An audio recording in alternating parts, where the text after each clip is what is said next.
Hi, it's Patrick with E38. In this video, I'll give you a first look at the DJI D-RTK 3 and its abilities as a rover. Before first use, we need to activate the D-RTK 3. To do so, we'll need to install the latest version of DJI Assistant 2 on a PC. Then we will sign in, plug in, and activate the D-RTK 3. Once activated, we can also update the firmware while we're still in DJI Assistant 2, and navigate on our phone or PC to download and install the DJI Enterprise app for our Android device for use with this unit. A short press followed by a long press powers on the unit.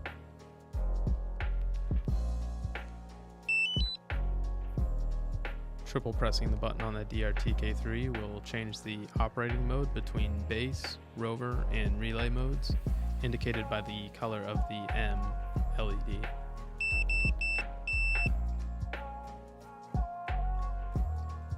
In the DJI Enterprise app, we'll tap the Rover Station option in the top right corner and connect device.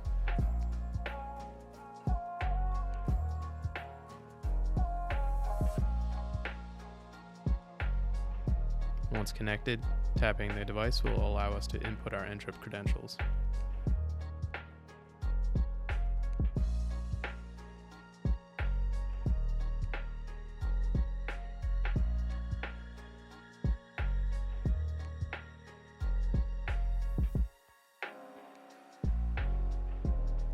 Now I will first save a coordinate system for quick access for all my future tasks by tapping Manage Coordinate System and Create. Then I can create a custom coordinate system, or here I'll select a known one. I'll name it accordingly and select the established system for NAT 83 2011 Ohio North.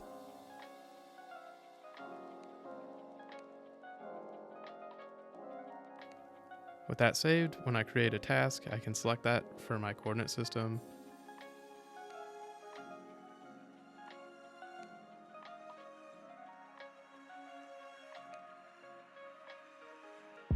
Name the task and select my coordinate format before getting started.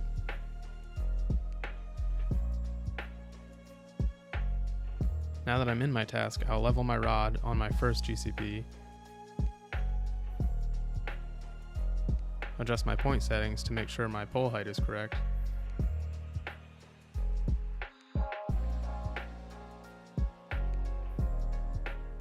I can also choose if I want a check shot or control point, how long I want to average that point, and with the control point, how many times I want to restart. Once your settings are correct, add point will collect that coordinate.